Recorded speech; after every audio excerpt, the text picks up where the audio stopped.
ಕನ್ನಡ ಭಾಷೆ, ಕನ್ನಡ ನಾಡು ನುಡಿಯ ಬಗ್ಗೆ ಹಾಗೂ ಸದಾ ನೊಂದವರ ಪರವಾಗಿ ನಿಲ್ಲುವ ಪ್ರೊಫೆಸರ್ ಸಿಎಂ ಅಂಬರೀಶ್ ರವರು ಸಾಮಾಜಿಕ ಸೇವೆ ಮಾಡಲು ಅವರನ್ನ ಸಂಪೂರ್ಣವಾಗಿ ತೊಡಗಿಸಿಕೊಂಡ ವ್ಯಕ್ತಿ.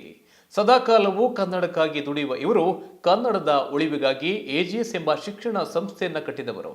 ಕನ್ನಡ ಉಳಿವಿಗಾಗಿ ಅನೇಕ ಕಾರ್ಯ ಚಟುವಟಿಕೆಗಳನ್ನು ಮಾಡುತ್ತಾ ಬಂದಿದ್ದಾರೆ. ಇವೆಲ್ಲದರ ಜೊತೆಗೆ ಈಗ ಸಾಮಾಜಿಕವಾಗಿ ಬಡ ಮಕ್ಕಳ ಸೇವೆ ಮಾಡಲು ಹೆಚ್ಚು ಮುಂದಾಗಿದ್ದಾರೆ.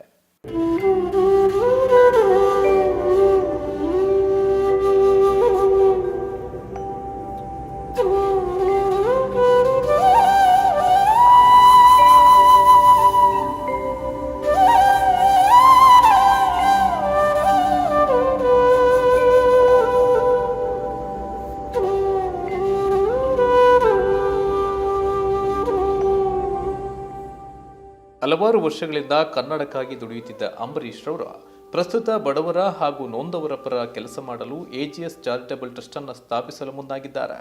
ಈ ದಿನ ನಾಯಂಡಹಳ್ಳಿಯ ನೂರಾರು ಬಡಜನರು ವಾಸ ಮಾಡುತ್ತಿರುವ ಸ್ಲಂನಲ್ಲಿ ನೂರಾರು ಬಡ ಮಕ್ಕಳಿಗೆ ಊಟ ವಿತರಿಸುವ ಮೂಲಕ ಬಡ ಮಕ್ಕಳಿಂದ ತಮ್ಮ ಎಜಿಎಸ್ ಚಾರಿಟಬಲ್ ಟ್ರಸ್ಟ್ ಅನ್ನು ಉದ್ಘಾಟಿಸಿರುವುದು ಅತ್ಯಂತ ಸಂತಸದ ಸಂಗತಿಯಾಗಿದೆ.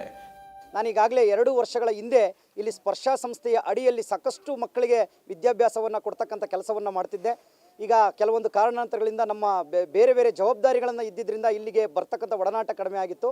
ಆದರೆ ಸಾಕಷ್ಟು ದಿನಗಳ ನಂತರ ಕನ್ನಡದ ಕೆಲಸಗಳ ಜೊತೆಗೆ ಈಗಾಗಲೇ ಎಲ್ರಿಗೂ ಗೊತ್ತಿರೋ ಹಾಗೆ ನನ್ನ ಎಜಿಎಸ್ ಶಿಕ್ಷಣ ಸಂಸ್ಥೆ ಕನ್ನಡದ ಪರವಾಗಿ ಅನೇಕ ಕೆಲಸಗಳನ್ನು ಮಾಡ್ತಿರ್ತಕ್ಕಂಥದ್ದು ನಿಮ್ಗೆಲ್ರಿಗೂ ಗೊತ್ತಿರ್ತಕ್ಕಂಥ ವಿಚಾರ. ಆ ಎಜಿಎಸ್ ಶಿಕ್ಷಣ ಸಂಸ್ಥೆಯ ಅಡಿಯಲ್ಲಿ ಮತ್ತೊಂದು ಹೊಸ ಹೆಜ್ಜೆ ಅಂದರೆ ನನಗಾಗಿ ಅಲ್ಲ, ನನ್ನವರಿಗಾಗಿ, ಇಂತಹ ಬಡ ಮಕ್ಕಳಿಗಾಗಿ ಒಂದು ಕೆಲಸವನ್ನು ಮಾಡಬೇಕು ಅಂತ ಸಾಕಷ್ಟು ದಿನಗಳಿಂದ ಯೋಚನೆ ಮಾಡ್ತಾ ಇವತ್ತು ಎಜಿಎಸ್ ಶಿಕ್ಷಣ ಸಂಸ್ಥೆಯ ಅಡಿಯಲ್ಲಿ ಎಜಿಎಸ್ ಚಾರಿಟಬಲ್ ಟ್ರಸ್ಟ್ ಅಂತೇಳಿ ನಾನು ಪ್ರಾರಂಭ ಮಾಡಿದ್ದೀನಿ. ಇನ್ನು ಮುಂದಿನ ದಿನಗಳಲ್ಲಿ ಇಂತಹ ಬಡ ಕುಟುಂಬಗಳಿಗೆ ನನ್ನ ಕೈಲಾದ ಮಟ್ಟಕ್ಕೆ ನನ್ನ ಸಂಸ್ಥೆಯಿಂದ ಎಷ್ಟು ಸಾಧ್ಯವೋ ಅಷ್ಟು ಸಮಾಜಮುಖಿ ಕೆಲಸಗಳನ್ನು ಮಾಡ್ತಾ ಮಕ್ಕಳಿಗೆ ನೆರವಾಗಬೇಕು. ಮಕ್ಕಳಿಗೆ ಆಹಾರದ ವಿಚಾರ ಆಗಿರ್ಬೋದು ಅಥವಾ ಇಂತಹ ಬಡ ಜನರಿಗೆ ಬೇಕಾದಂತಹ ಸಣ್ಣ ಪುಟ್ಟ ಸೌಲಭ್ಯಗಳಾಗ್ಬೋದು, ಅವೆಲ್ಲವನ್ನು ಒದಗಿಸ್ಕೊಡ್ಬೇಕು ಅನ್ನೋ ನಿಟ್ಟಿನಲ್ಲಿ ಎಜಿಎಸ್ ಶಿಕ್ಷಣ ಸಂಸ್ಥೆಯನ್ನು ಪ್ರಾರಂಭ ಮಾಡಿದ್ದೀನಿ.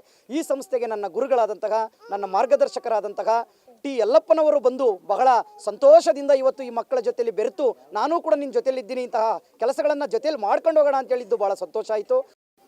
ಕನ್ನಡದ ಪ್ರೀತಿಯ ಮೇಷ್ಟ್ರು ಅಂಬರೀಶ್ ಸಿಎಂ, ಕನ್ನಡ ಉಪನ್ಯಾಸಕರಲ್ದಿರ ಕನ್ನಡದ ಬಗೆಗೆ ಅಪಾರವಾದ ಕಳಕಳಿಯನ್ನು ಇಟ್ಕೊಂಡಿರೋಂಥ ಅಂಬರೀಶ್ ಸಿಎಂ ಕನ್ನಡ ನಾಡು ನುಡಿ ಬಗ್ಗೆ ಮಾತ್ರ ಯೋಚನೆ ಮಾಡೋದಿಲ್ಲ, ಕನ್ನಡ ನಾಡಿನ ಬಡ ಮಕ್ಕಳ ಬಗ್ಗೆ ಆತನಿಗೆ ಅಪಾರವಾದ ಪ್ರೀತಿ ಮತ್ತು ಒಲವು. ಆ ಪ್ರೀತಿ ಮತ್ತು